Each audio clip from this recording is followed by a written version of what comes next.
All right. It is a freezing as well as an ungodly hour of the night. But there's a little bit of an ego boost in that. There's a little bit of an ego boost in knowing that while you're sleeping, I'm out here going to slam back. Even though honestly I probably wouldn't mind switching places with you and having trained earlier in the day. But the nature of my current circumstance of getting tying up on my loose end school wise dictates that my schedule gets a little bit off kilter. Ugh, my teeth are still chattering in here. So, plan for back. I was kind of getting into it a little bit in the last cardio day video, but I mean, obviously, you probably didn't watch that one. So let's just describe the plan. What do you think? I mean, what do you think the back day is going to look like? Even if you haven't watched any back days before, give it a guess. It's probably going to be some pull downs. Probably going to be some rows. And more than likely going to be some pullovers. Now, the actual order, as well as the types and the handles and the attachments, I mean, I really couldn't tell you for sure. I kind of have to wait until I, get in there and see what kind of jumps out at me. Sometimes I like a wide, straight grip pull-down handle. Other times I kind of like a neutral grip. Or maybe I'll just skip the regular lat pull-downs altogether and do some single-arm cable pull-downs. So, it's really just kind of whatever I think is going to feel the best at that current moment. And sometimes if I can't tell, I'll just kind of pick something that I know I've liked before in the past. So if I don't really know what kind of row I want to start with, or nothing's really jumping out at me, maybe I'll just do some standard straight bar pull downs as my starting movement instead of trying to feel around everything else. So I definitely think there's a benefit to trying to go in and whatever you think is going to feel good as an opener, as long as it kind of fits the basic framework of what your lifts look like. I think there's some benefit in that, but it's probably not end of the world important.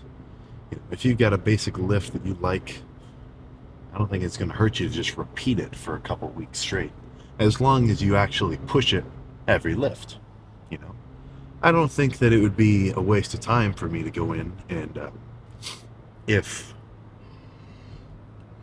I don't think it would be a waste of time if for the next 10 back days I did the exact same lift back to back. Maybe let's call it 2 sets of straight bar pull downs, 2 sets of wide neutral grip seated cable rows, and then maybe I don't know, maybe 2 sets of a pull down machine and 1 set of pullovers.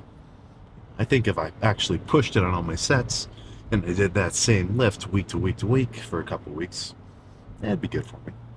But I do think it's probably going to be better to change it up.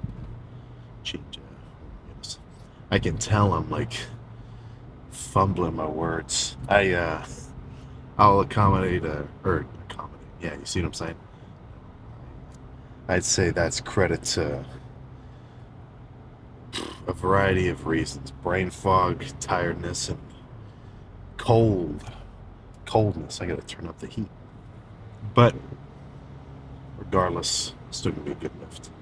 So I'm getting pretty excited. I still have to finish a little bit more shit, but then it's out of my hands. And that's you know the feeling. You know the feeling. You turn all your shit in, you take your last final, and you're like, whatever happens, happens. Right? It's a little bit of a release of control. I guess if you're if you're a nerd and you know you aced everything, then you get a little bit of you get some leeway. You don't get to experience that kind of existentialism. But if you're like the rest of us, you kind of don't know which way this shit's gonna go. So, I'm not sure if I'm excited or not for the gym to be dead.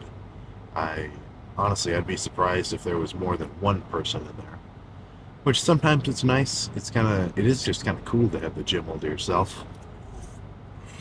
But, yeah, I like the energy of having dudes in there with me too. So it kind of depends. It's a little bit funky on either side of the spectrum. Obviously, if it's crazy packed, you get away from machines. Your lift is going to get compromised. But at least there's kind of an energy in there. And when it's totally dead, you got everything at your disposal. You can do whatever kind of drop / superset that you want. But I mean, it's dead there. It's just you. So that may kind of depend on the person. Maybe one dude fucking loves when it's packed. That's the only way he can get a good lift in. And somebody else, he fucking hates it when the gym's full. He wants some peace and quiet. He wants some alone time. I'd say I'm kind of right in the middle. I don't mind it too much. Obviously, I don't want it to be packed to the point where I've really got to wait for stuff. But I don't think that... I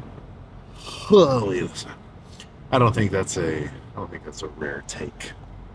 So, probably about 10 minutes out, I slammed the Blue Shark Gummy Sam Sulek Select pre-workout right before I got in the car, so I'm still waiting for those. I think it's 300 milligrams of caffeine to kick in. Usually I kind of float around just a little bit of Sam Sulek galore. Usually I kind of float around 200 to 300 milligrams of caffeine per lift. Depends on the lift. Sometimes for legs, I'll double up, make it 400. But for the most part, I think 2 does me good. If you're really shooting up to the point where you're doing like 5 or 6 every lift, no matter what, I think you may have gone a little too far. I'll say that much. So, blare my music, get in the zone, and just jump straight to whatever the first set is gonna freaking end up being. Pretty much as dead as expected, but they've done some rearranging in here. It used to be like all these kind of fancy machines that are in line. They used to be kind of in the corner over there, and the dumbbells are on a totally different side. It's been a while since I've been at this Planet Fitness, but this is a fancy one. I've brought this up before. I feel like there's Planet Fitnesses, and then there's kind of ones that just get a little extra oomph to them. Like the one back home where I'm from, they don't have any of these kind of machines, but this seated row kind of caught my eye. Did a couple feeler reps. I think I want to sit here for at least a few. This would be a perfect starter. Not insane on the weight, but I'm really trying to get a good squeeze.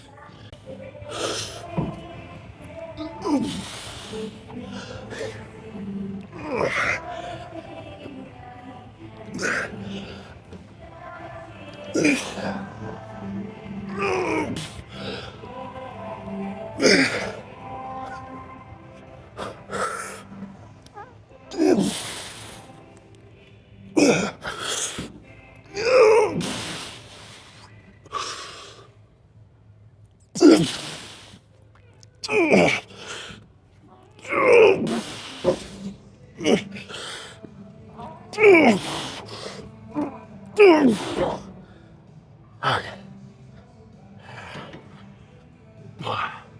One more.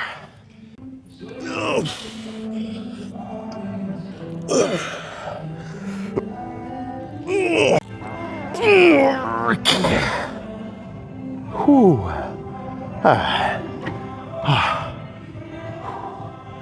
Let's move on to some basic pull downs. I've noticed I've kind of been doing my pull downs with like just a shoulder width grip, which I do feel really strong on, but I think I've just been doing it out of ego, so I can lift a lot of weights. Because when I do a set of pull downs with a shoulder width grip, sure, I feel a lot of lat tension, but honestly, I don't really get as good of a squeeze at the bottom as when I have a real wide grip. Because I almost feel like when I do a shoulder width grip set, it's only one action, just my lats pulling down like this. You know, if I were to take my forearms out of the equation, all it would look like is like a pull down like this or a pullover. Whereas when I do a real wide grip, for one thing, it's kind of opening my lats up sideways instead of right in front of me. But it also has like kind of a pull down. And then when I get to the total bottom, it's almost like I'm really retracting my shoulder blades, if you can imagine. So I do chill out on the weight a little bit just so I can squeeze a little bit harder, because that's what I'm trying to emphasize with this set. But I think I gotta at least add in a wide grip variation of pull downs. Obviously, they're both gonna hit your lats, but I really do think that a really wide grip feels significantly different.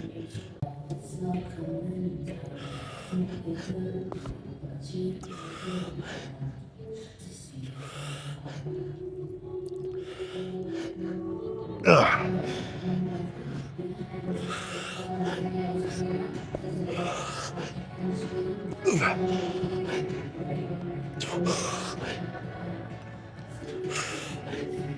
Ugh. Ugh.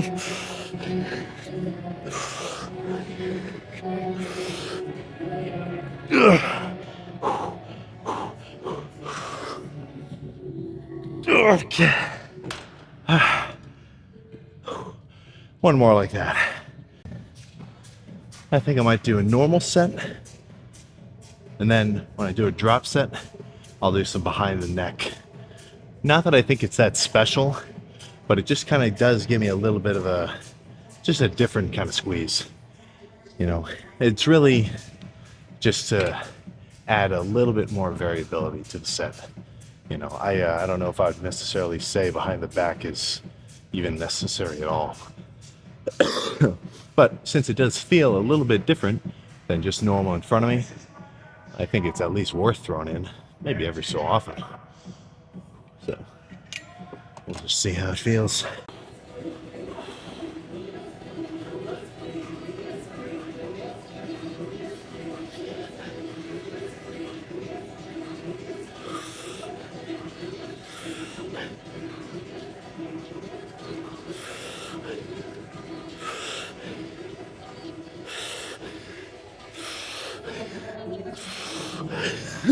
Yeah.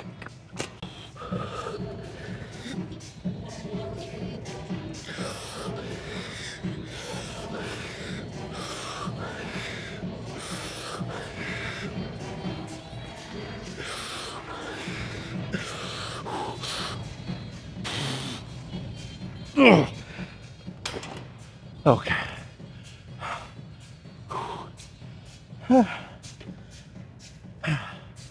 All right, that felt okay. That felt all right. One thing that's kind of funky with the behind the neck, I almost feel like it's hitting my mid traps. Like, I don't know, I guess you kind of have to try it. But instead of feeling like I'm really pulling with my lats, it's almost like when I bend my head forward like that, it almost turns into like kind of a high wide grip row. But definitely adding to the back pump for sure. I think next let's do some, I want to do rows but not seated cable. I need to think of a row variation that interests me.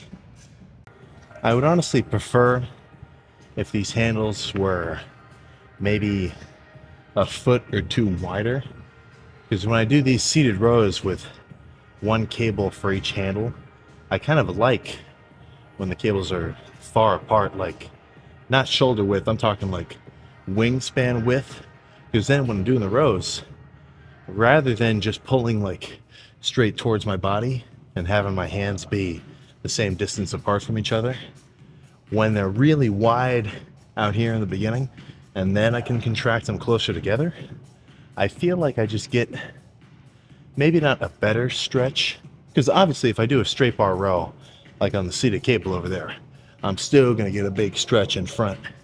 But it just kind of feels different when the handles are pulling outward from your center of mass rather than just right in front of you.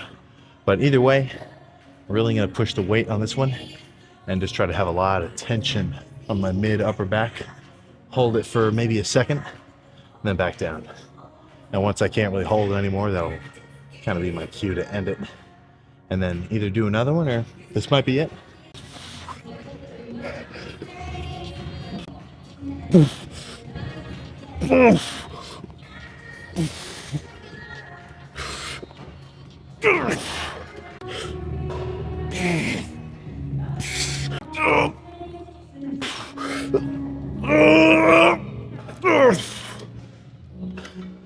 Okay.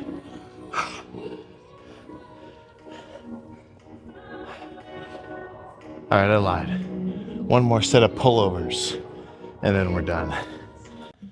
So I'm not typically the biggest fan of double arm pullovers. Usually I like one handle at once, kind of this way. But that's really only when I'm fresh and I'm kind of strong. Since my back day is pretty much complete now and it's pretty much burnt out to, not to all hell, but I'm definitely fatigued and I can feel it in my sets. Now, it's a little bit easier for me to really bias my lats on the pullovers. So moderate weight, really just try to go for a squeeze and burn, and then once I feel like I'm pretty much fully pumped up, I can go find some kind of lighting spot, do a lat spread, and get out of here. The epitome of a post-back day pump check.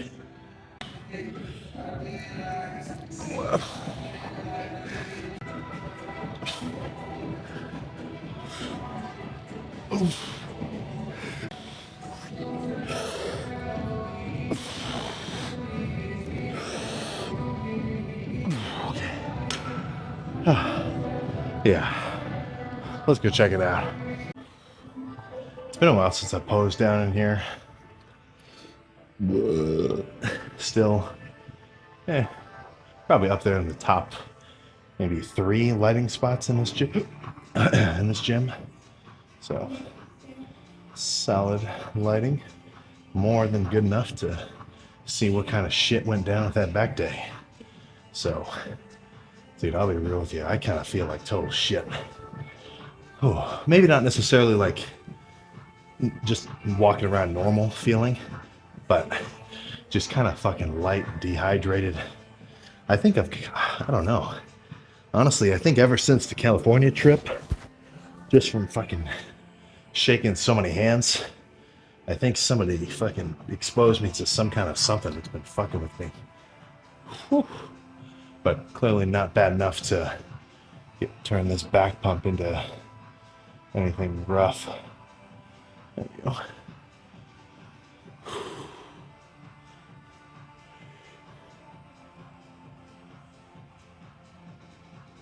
Oh my goodness. All right, same thing from the back, and then let's freaking roll.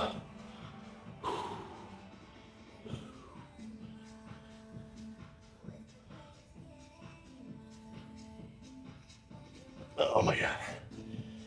Oh. I gotta get home and get to bed pronto. All right, and with that, in less than an hour's time, back has been completed to my satisfaction. Well, I'd say to my satisfaction based on my current state. I've definitely had better back days before, but given that this was still a productive lift, that's still a positive addition in terms of, let's just call it gym trips under the belt. And the more of those that you can add up, especially in a row consistently, the better off you're going to be gains wise, and I can say that with 100% freaking certainty. I kind of got a little bit of a second wind after that third set of that third set, so that would have been the first set of pull downs. Yeah. That first working set, oof, man, I felt like I was kind of dogging it. But a little bit of a turnaround in terms of, honestly, it might even just have been my mentality, you know?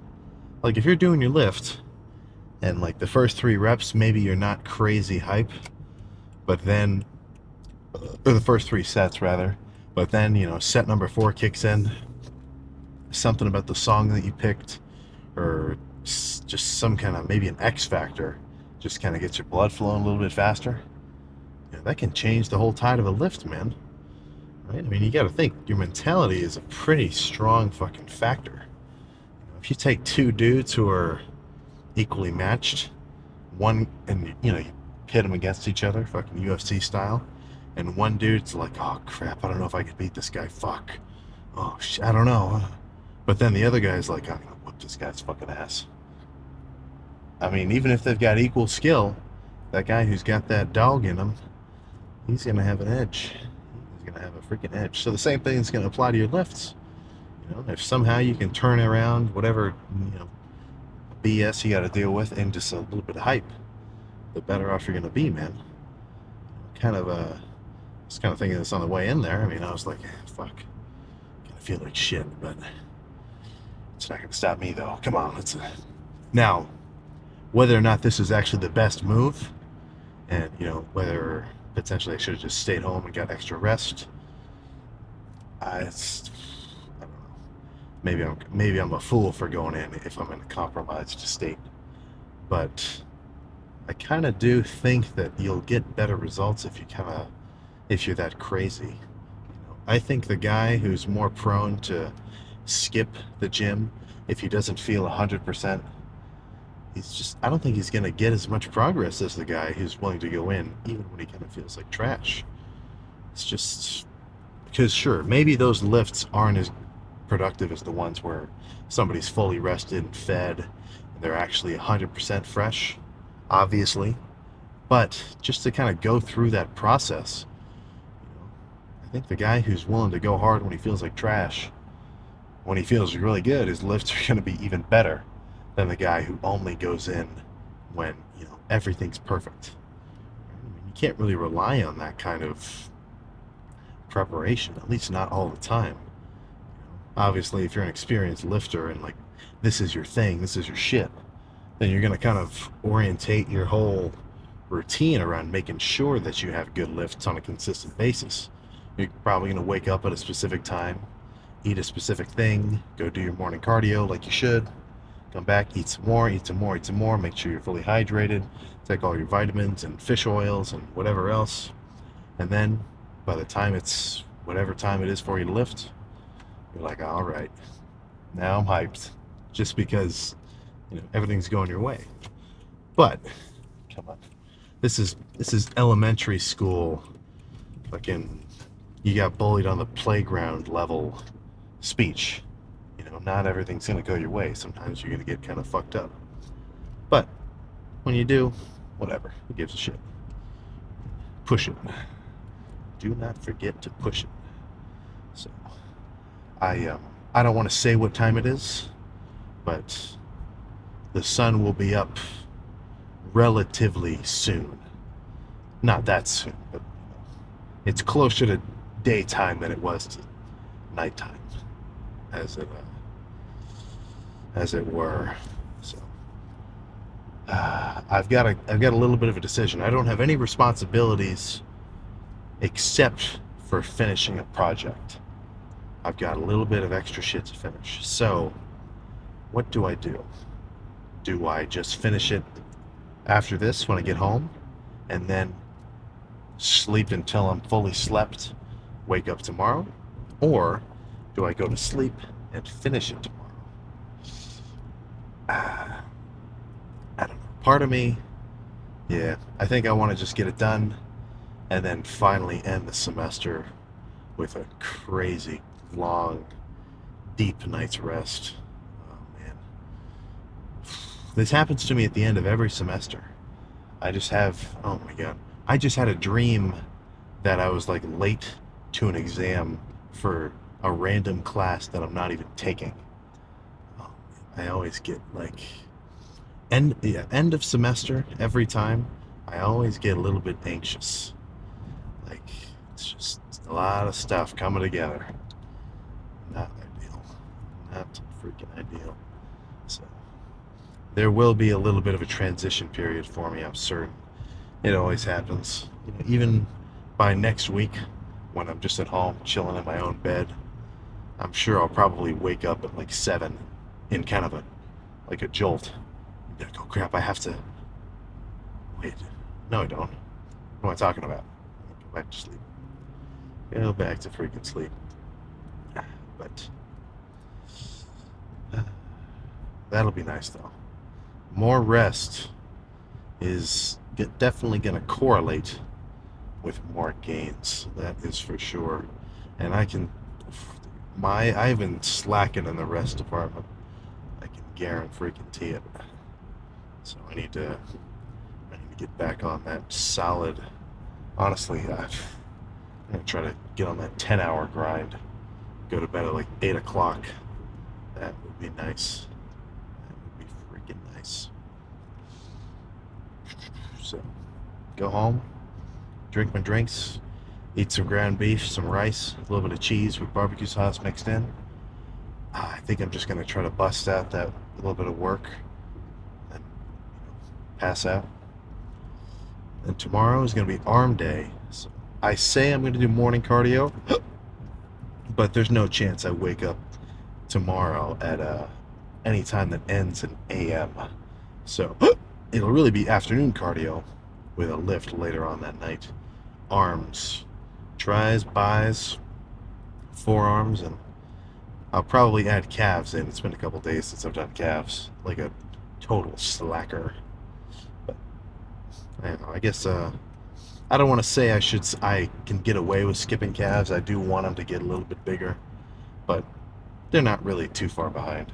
So if you know that your calves are not where you want them to be, every couple days, man, I'd say, I mean, just as often as any other muscle, at the very least, 5, 6 sets of pretty heavy calf raises at the end of your lift.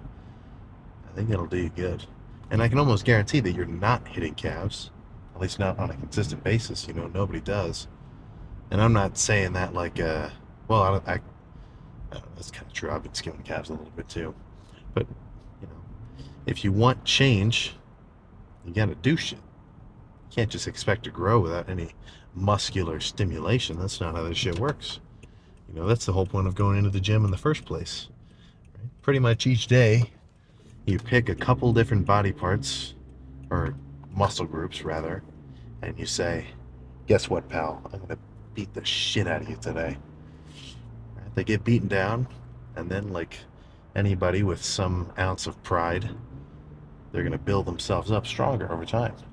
So if you want your calves to get big and strong, but you don't beat them down every so often, guess what? Nothing's going to happen. And that is not necessarily, actually, I don't know what I was going to say. You get what I'm saying. So, cardio in the PM, lift also in the PM, and then, shit, man, I just get to go to sleep. That is, I have so much sleep debt, it is not even funny. And I'm sure it's beginning to add up with interest. You can only go so long with running on sub 5 hours or less. Honestly, I don't even want to bring up how much sleep I've been getting the last few nights. It's fucking embarrassing. But definitely gonna change that as over the course of the next few days, combined with actually getting my food down, get back up to 250-ish pretty quick. 260, don't worry. You'll see that weight update. 260 morning weight after the bathroom.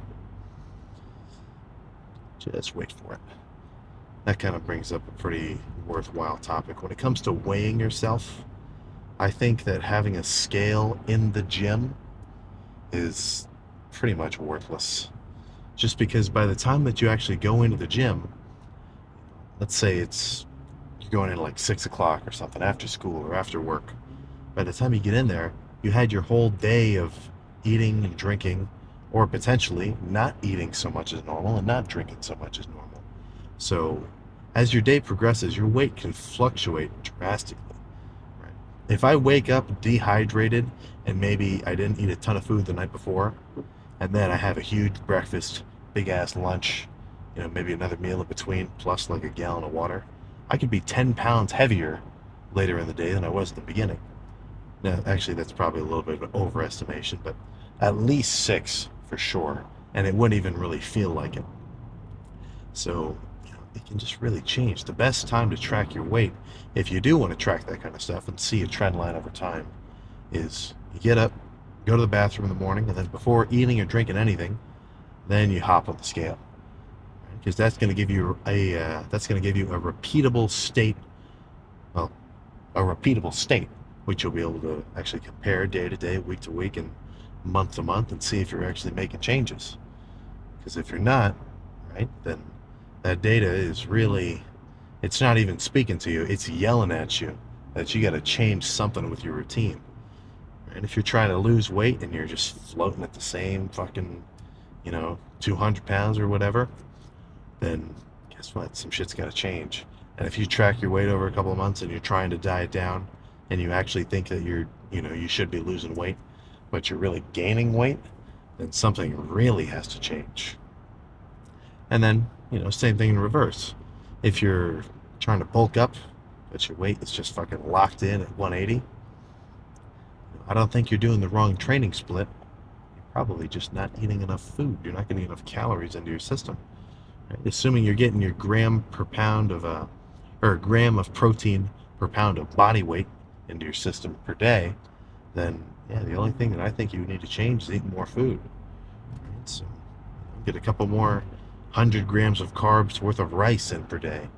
Honestly, that could be a pretty drastic change to anybody's diet, which could most certainly result in some weight changes, at least for maybe at least a month or so. Right? If you go from maintenance calories to an extra 100 grams of carbs worth of rice, or maybe even an extra 200 grams of carbs worth of rice per day, right? Then that's going to be 800 potentially calories above your maintenance level. So 800 calories. Let me. I forget the math. I don't remember. I do know that a pound of fat, like a pound of fat on your body, is about 3,000 ish calories, right? So I forget how much a pound of muscle is calorie wise, but for the most part, the more calories that you can eat above your maintenance, right, then every day those extra calories add up, and it's going to result in some extra poundage on your frame. So if you go, let's just make the math easy, and somehow you eat in a 3,000 calorie surplus. Now, actually, that's so far beyond realistic, it's not even worth mentioning. So let's say you go, I don't know, let's say you go 30 days on a 500 calorie surplus, right? You're eating 500 calories above what your body needs to stay the exact same weight, right? That means over that course of time, assuming your,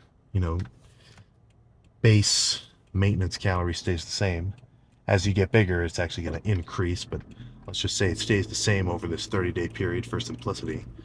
Then that means 500 calories extra per day for 30 days. That's going to be, what is that, 15,000 calories? So I forget how much a pound of, I can't remember. But 15,000 calories is, what is that? That'd be 5 pounds worth of fat. But in a bulking context, of course, that's going to result in some muscle growth, plus a little bit of extra fat growth. It's just kind of, or fat deposit, just kind of the nature of the beast when it comes to bulking. But in a dieting context, this math is a lot easier because you don't have to think about muscle gain related to fat gain or anything nuts like that. So if you're trying to lose 5 pounds in a month, then same math, you have to eat in a 500 calorie deficit per day, right? 500 calories per day for 30 days, 15,000 calories. A pound of fat is 3,000 calories. So if you had a 15,000 calorie deficit over the course of a month, then that would mean that you should lose just about 5 pounds of fat. And there's really no getting around that math, So it's kind of a hard pill to swallow because it's no fun. Honestly, it's not fun to think that you've been like if you take somebody who doesn't really know everything about math and or not math, but everything about like calories and dieting and stuff like that. If they kind of think that what they've been doing should be working, and you just like smack somebody in the face with, "You're eating too much food. Don't you know how calories work?" It's you're not really being a effective communicator of the benefits of a calorie deficit. But sometimes people kind of have to hear that. So if you know somebody who's kind of always trying new diets and everything else like that, don't just like hit them with, "You're eating too much food." Right? That's kind of a blunt way to put it. You're probably gonna upset people. But kind of bring up the idea to them, man. Calories in, calories out. I stand behind that 100%.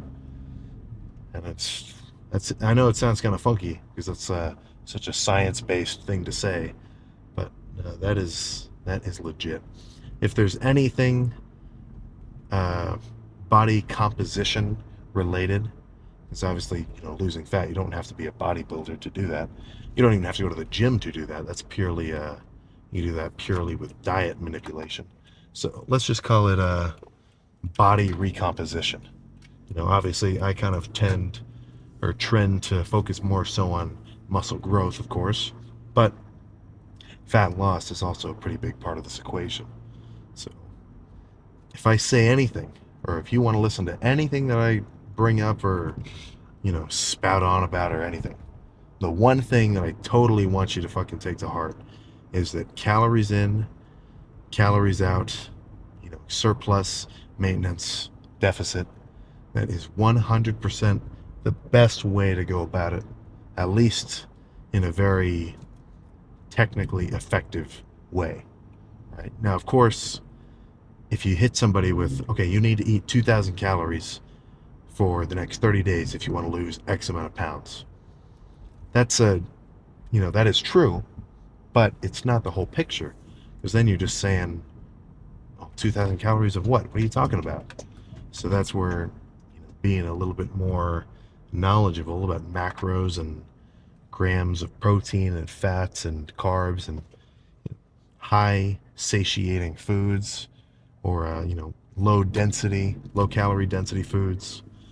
Right? That's where learning about that kind of stuff is going to make it much easier for you to make meals and shit like that are actually going to keep you from being super hungry and make it easier for you to stick to maybe your 2,000 calories per day.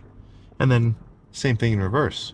If you're trying to bulk up, you got to be able to find foods that are easy for you to get down consistently throughout the day, consistently day after day, week after week, month after month, so that you can stay in a constant surplus and actually kind of pack some weight onto your frame. So that information is out there.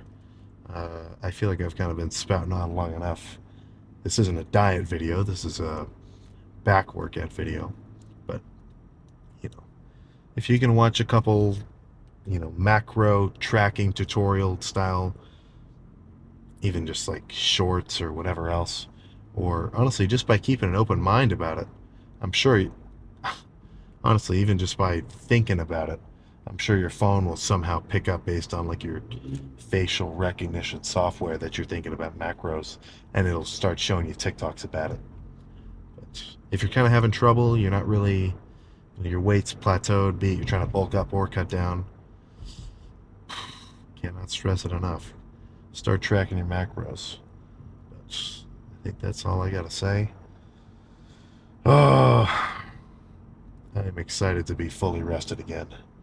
That will feel rather nice. So, cardio when I wake up, arms later on, food, liquids, and a big ass fucking chunk of REM sleep is on my agenda. So, I will see you next time.